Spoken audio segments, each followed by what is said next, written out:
En los años de gloria del vapor, cuando las locomotoras enormes rugían, escupían humo sobre las estaciones y hacían vibrar los cristales de los talleres, nadie habría imaginado que el salvador del ferrocarril estadounidense sería un artefacto lento, feo y movido por un motor de gasolina que olía a taller.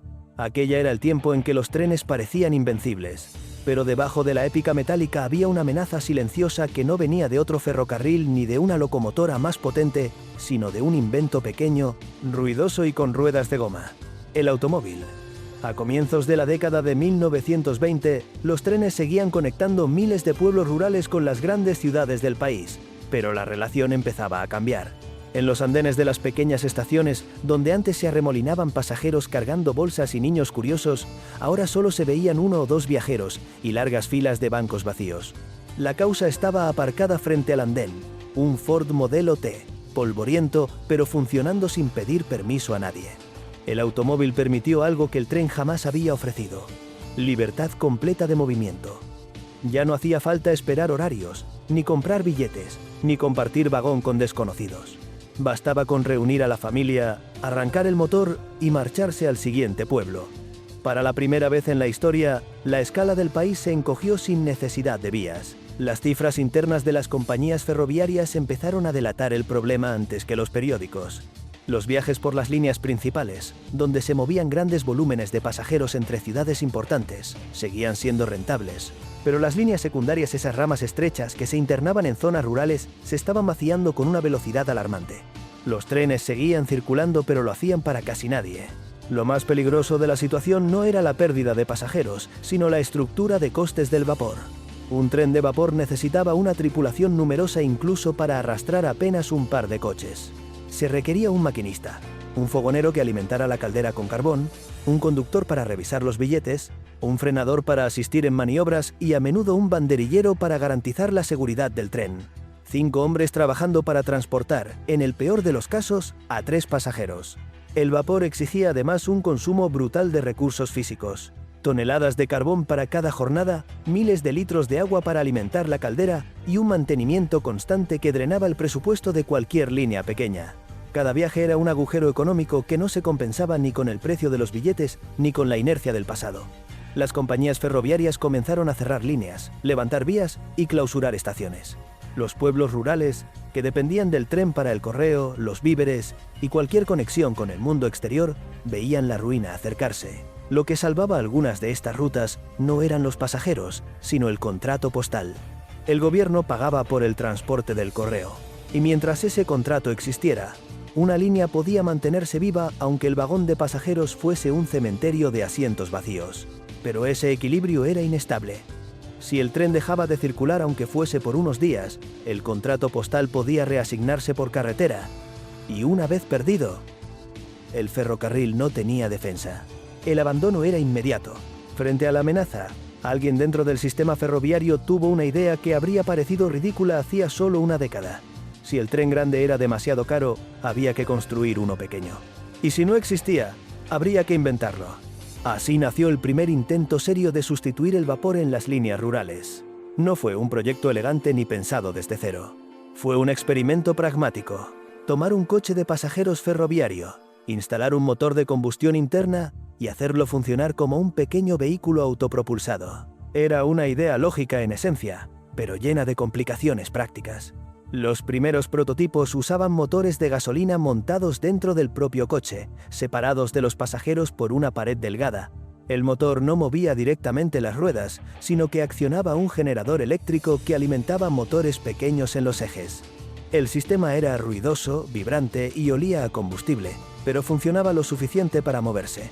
Aquella combinación gasolina y electricidad trabajando en conjunto era curiosa en aquel tiempo, aunque hoy se parecería mucho a un híbrido moderno. Para enfriar el motor, se colocó un enorme radiador en el techo del coche. No era un diseño estético, sino el resultado de no tener otro espacio donde llevar la refrigeración sin comprometer el interior. En verano, el radiador humeaba como un animal cansado, con gotas de agua que caían por las paredes exteriores. Los lugareños observaron el invento y comenzaron a llamarlo el bichito o el bicho sobre raíles. Más tarde, aquel apodo evolucionó en todo el país a un término que lo acompañaría para siempre: el Doodlebug. Desde un punto de vista mecánico, el Doodlebug era una máquina humilde. No corría mucho y tenía poca potencia. Desde un punto de vista estético, era un desastre. El color apagado, el radiador desproporcionado en la parte superior y los tubos externos le daban el aspecto de un experimento mal terminado. Desde un punto de vista sensorial, era peor. Era caliente, vibrante y olía a gasolina. Pero desde un punto de vista económico, era una obra maestra. La diferencia crucial estaba en la tripulación y en el coste de operación. En lugar de 5 hombres, el Doodlebug necesitaba solamente 2, un conductor y un maquinista. No hacía falta fogonero, porque no había caldera. No hacía falta frenador asignado, porque el vehículo era corto y manejable. No hacía falta banderillero permanente. El coste por kilómetro caía de forma drástica. Y por primera vez en la historia, una línea secundaria podía operar sin perder dinero en cada viaje. Las compañías ferroviarias, que habían pasado años intentando frenar el desangrado de las líneas rurales, se dieron cuenta de que tenían entre manos algo inesperado. El Doodlebug no era heroico ni grandioso, pero mantenía el correo en movimiento. Y mientras el correo siguiera llegando, la línea seguiría viva. Era feo, era lento, olía a gasolina, pero funcionaba. Y en los años en los que los trenes parecían condenados a desaparecer en el polvo de las carreteras, esa simple cualidad lo convertiría en una de las máquinas más importantes y menos reconocidas en la historia del ferrocarril estadounidense. Las primeras semanas de operación del Doodlebug fueron extrañas para todos. Los pasajeros lo observaban con desconfianza, como si fuera un experimento que en cualquier momento podía detenerse y exigir empujones para seguir adelante. Los habitantes de los pueblos se apostaban cerca de los pasos a nivel solo para verlo pasar. No generaba respeto, como lo hacía el vapor, ni despertaba orgullo. Pero despertaba curiosidad. Y en un mundo ferroviario acostumbrado al ruido, al humo y al hierro caliente, aquella pequeña criatura motorizada parecía casi fuera de lugar. Muchos lo consideraban una solución temporal, un parche, una extravagancia. Nadie imaginaba que aquel coche ferroviario mal ventilado y con olor a gasolina terminaría salvando líneas enteras.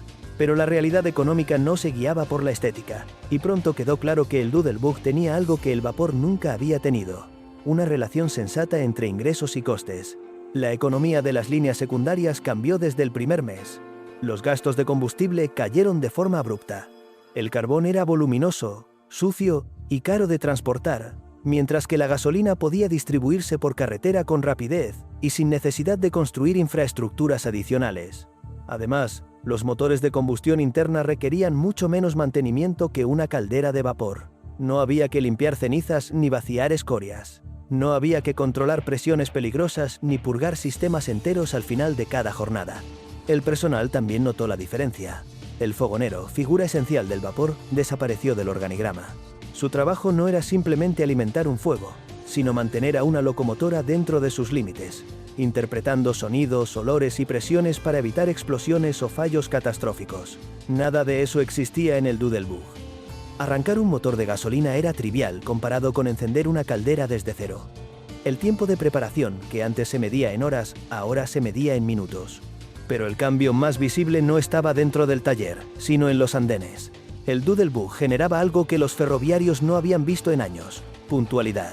Los trenes de vapor en líneas rurales solían sufrir retrasos constantes debido a la necesidad de tomar agua o cargar carbón en lugares improvisados.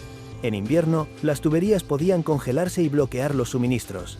El Doodlebug no necesitaba nada de eso. Si había combustible en el tanque, avanzaba. Esa fiabilidad tuvo un impacto inmediato en el elemento crítico: el correo. Los contratos postales eran sensibles al desempeño. Si una ruta fallaba repetidamente, el servicio se reasignaba a camiones u otros vehículos. Las compañías ferroviarias temían ese momento como se teme un diagnóstico fatal. El correo era, literalmente, el cordón umbilical financiero de cientos de rutas. El Doodlebug evitó ese colapso. Mientras los automóviles robaban pasajeros, el ferrocarril sostuvo el correo, y con él sostuvo la existencia misma de esas líneas. En algunos pueblos pequeños, las oficinas postales comenzaron a coordinar su trabajo según la llegada del Doodlebug. No importaba si hacía frío, si llovía o si había polvo en las carreteras. El bicho llegaba, descargaba los sacos de correspondencia y se marchaba con la misma indiferencia mecánica. No todo era eficiencia y progreso. Mucha gente odiaba al Doodlebug.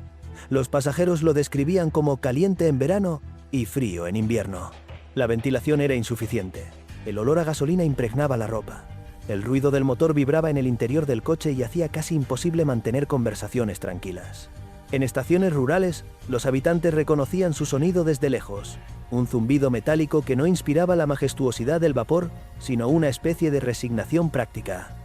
Los ingenieros ferroviarios también tenían sus reservas. El Doodlebug era más delicado frente a obstáculos en la vía. Una locomotora de vapor podía abrirse camino entre nieve, ramas caídas o pequeños desprendimientos. El Doodlebug podía quedar atascado con facilidad. En muchas regiones rurales, la tripulación llevaba palas y herramientas para despejar la vía a mano cuando fuera necesario. No era raro ver a los pasajeros ayudar en esas tareas. El ferrocarril nunca había sido tan humilde. Y aún así, esas incomodidades no eran suficientes para condenarlo. Lo que realmente definió al Doodlebug fue la Gran Depresión. Cuando el mercado financiero colapsó y el país entero se sumergió en el desempleo, el cierre de líneas ferroviarias se convirtió en una ola imparable. Las grandes locomotoras, símbolos de una era de prosperidad, se volvieron imposibles de sostener. Los trenes de pasajeros se vaciaron aún más. El transporte por carretera ganó terreno debido a la flexibilidad y al bajo coste. Y sin embargo, en medio de ese colapso, el Doodlebug sobrevivió.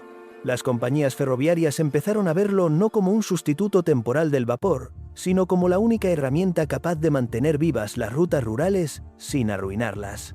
En muchos lugares, el Doodlebug se convirtió en el último tren que visitaría esos pueblos.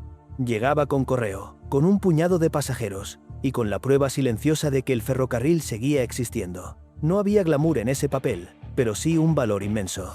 La población rural se adaptó. Los agricultores y comerciantes comenzaron a usar el servicio de correo y pequeños envíos de mercancías que viajaban en el mismo coche. Los pasajeros ocasionales eligieron el Doodlebug para viajes cortos, donde la velocidad no era tan importante como la disponibilidad. El ferrocarril empezó, por primera vez, a alinearse con la escala real de la vida rural. La psicología del público también cambió. El Doodlebug no competía con el automóvil. No podía hacerlo. El automóvil era libertad individual, y ese tipo de libertad no se combate. Lo que el Doodlebug ofrecía era continuidad social.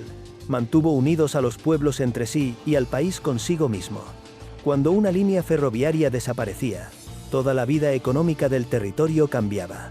Comerciantes perdían acceso a mercados, familias quedaban aisladas y las noticias del exterior llegaban semanas más tarde. Los administradores ferroviarios, que antes habían despreciado al Doodlebug por parecer una solución menor, comenzaron a documentar sus beneficios. Descubrieron que la locomoción a gasolina era solo una transición. Pronto comenzaron a aparecer diseños impulsados por motores diésel, más robustos y con mayor eficiencia. Algunas líneas sustituyeron sus Doodlebugs originales por unidades diésel recién importadas. Otras simplemente reforzaron sus coches existentes mientras pudieran seguir circulando con un mínimo de mantenimiento. El Doodlebug había abierto una puerta que nunca más volvería a cerrarse, la puerta del tren ligero de bajo coste. Antes de él, el ferrocarril solo tenía dos estados: todo o nada. O circulaba un tren completo con locomotora de vapor, o la línea se cerraba. Después de él, existió un tercer camino: operar con lo mínimo indispensable para seguir vivo. Ese matiz cambió la historia del sistema ferroviario estadounidense. Sin el Doodlebug, cientos de rutas habrían desaparecido una década antes, y con ellas habría desaparecido una parte entera de la vida rural. La transición al diésel habría sido más traumática, y muchas compañías ferroviarias habrían quebrado antes de poder adaptarse. Sin hacer ruido, sin belleza y sin prestigio, el Doodlebug sostuvo el puente entre dos eras, la del vapor y la del diésel. A mediados de los años 30, mientras las grandes locomotoras seguían atrayendo fotógrafos y niños fascinados, el auténtico trabajo de supervivencia lo hacía ese pequeño coche maloliente, lento y feo que pocos querían admitir que necesitaban. Pero aún quedaba la parte más irónica de toda esta historia. El Doodlebug no fue diseñado para ser permanente, y sin embargo, acabaría durando bastante más de lo que imaginaban quienes lo crearon. Cuando terminó la Gran Depresión y el país comenzó a recuperar el aliento, el Doodlebug seguía allí. Nadie lo había diseñado para durar tanto. Era, en esencia, un experimento económico convertido en herramienta necesaria por pura coincidencia histórica. Los fabricantes originales no imaginaron que sus motores soportarían tantos ciclos de arranque y parada, tanto calor acumulado, ni tantos inviernos consecutivos. Pero el Doodlebug resistió. No porque fuera perfecto, sino porque la alternativa era demasiado cara para sustituirlo. El vapor seguía existiendo, pero cada año parecía más viejo y más ajeno. En las líneas principales continuaba siendo el rey. arrastrando trenes largos y cargando correo a través de miles de kilómetros. En las líneas secundarias, sin embargo, el vapor había perdido su reino por completo. Aquel territorio había sido cedido al Doodlebug sin ceremonia ni aplausos. A medida que la industria ferroviaria entraba en la década de 1940, la Segunda Guerra Mundial transformó la economía una vez más. Las fábricas recuperaron actividad, el acero volvió a fluir, y los materiales estratégicos se racionaron con precisión militar. El diésel empezó a consolidarse como la tecnología dominante. Los motores diésel ofrecían más par, más fiabilidad y un consumo inferior que la gasolina. Además, permitían un mantenimiento más predecible. Las compañías ferroviarias comenzaron a actualizar sus flotas ligeras. En muchos casos, el Doodlebug fue transformado en un híbrido inesperado. El motor de gasolina era retirado y se instalaba un motor diésel industrial. Esto prolongó aún más su existencia. La estructura básica del coche era robusta, y aunque la apariencia seguía siendo humilde, su eficiencia aumentó. En algunos ferrocarriles, sin embargo, no se molestaron en modificar nada. Mientras el motor de gasolina siguiera funcionando, continuaba en servicio. Esta actitud condensaba la naturaleza misma del Doodlebug. Era lo suficientemente barato para que nadie considerara racional modernizarlo hasta que fuese absolutamente necesario. Y cuando ese momento llegaba, la decisión no era emocional, sino puramente contable. Mientras tanto, el país cambiaba de forma acelerada. Las carreteras comenzaron a extenderse gracias a inversiones federales. Los camiones capturaron el transporte de mercancías de corta distancia. Los autobuses se apoderaron de los pocos pasajeros que aún quedaban en las rutas rurales. Las zonas agrícolas se conectaron mediante teléfonos, radios y aviones ligeros. Las líneas ferroviarias pequeñas, aquellas que el Doodlebug había mantenido vivas durante la crisis, se encontraron enfrentando un enemigo nuevo: la irrelevancia. Para muchos ferrocarriles, la transición al diésel no fue suficiente para salvar las rutas rurales. Compañías enteras desaparecieron o fueron absorbidas. Las vías se levantaron, se vendieron o se dejaron oxidadas bajo la maleza. El Doodlebug fue desapareciendo junto a ellas, no por falta de utilidad, sino porque el mundo que lo necesitaba estaba dejando de existir. Sin embargo, hubo excepciones. En regiones donde el terreno hacía difícil la construcción de carreteras, el Doodlebug siguió circulando durante años. En lugares donde el correo aún dependía del tren, el Doodlebug se convirtió en la última conexión con el exterior. En algunas zonas mineras, transportó trabajadores y equipo. En otras, fue reconvertido para servicios escolares o incluso para excursiones breves.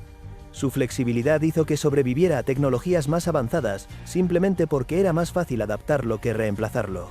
El aspecto más irónico es que el Doodlebug contribuyó directamente a la transición que lo acabaría desplazando. Al mantener las líneas rurales vivas durante la época más crítica, el Doodlebug permitió que los ferrocarriles alcanzaran la era del diésel sin perder completamente su red secundaria. Esa infraestructura sirvió luego para la introducción de unidades diésel ligeras de diseño moderno, fabricadas con motores más eficientes, mejores relaciones de potencia y carrocerías más robustas. Las unidades diésel ligeras eran todo lo que el Doodlebug no era: elegantes, silenciosas, rápidas y diseñadas con intención. Tenían asientos más cómodos, sistemas de calefacción adecuados y ventilación decente. No había olor a combustible en el interior, ni vibraciones que hiciesen temblar los dientes. Eran, en resumen, trenes pensados para pasajeros, no supervivientes improvisados de una crisis económica. Pero esa evolución no borra el hecho esencial: sin el Doodlebug, muchas líneas jamás habrían llegado a la era del diésel. El Doodlebug murió de la misma forma en que vivió, sin ruido y sin ceremonia. Los registros oficiales no marcan un momento claro de desaparición. No hubo un último servicio nacional ni un gran cierre. Simplemente fueron retirándose uno a uno, a medida que las líneas se cerraban o los ferrocarriles se fusionaban. Algunos fueron vendidos como chatarra. Otros acabaron abandonados en apartaderos cubiertos de hierba. Unos pocos sobrevivieron porque alguien decidió que eran divertidos, curiosos o dignos de restaurar. Con el paso del tiempo, el Doodlebug se convirtió en objeto de fascinación para historiadores ferroviarios. No por su belleza, ni por su tecnología, ni por su velocidad, sino por algo mucho más raro: su función histórica.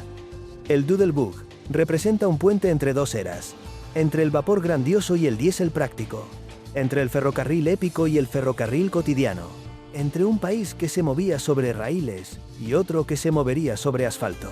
En retrospectiva, su éxito fue extraordinario, precisamente porque no se presentó como éxito. No prometió transformar el transporte, no pretendió impresionar, no buscó glamour, no intentó competir contra el futuro. Se limitó a cumplir la tarea que el presente le exigía: mantener el tren en movimiento por un tiempo más. Ese tiempo extra tuvo consecuencias profundas. Permitió que los ferrocarriles mantuvieran la conexión con comunidades que de otro modo habrían quedado aisladas. Permitió que el correo siguiera fluyendo durante una crisis nacional. Permitió que el sistema sobreviviera lo suficiente como para modernizarse. Y permitió que la transición tecnológica fuese un proceso continuo, no un colapso súbito. Si el ferrocarril estadounidense sobrevivió la Gran Depresión y emergió en la era del diésel con gran parte de su infraestructura aún en pie, fue en parte gracias a una máquina que nadie tenía intención de recordar. Era feo, lento y olía a gasolina. Pero salvó el ferrocarril, y casi nadie lo notó mientras lo hacía.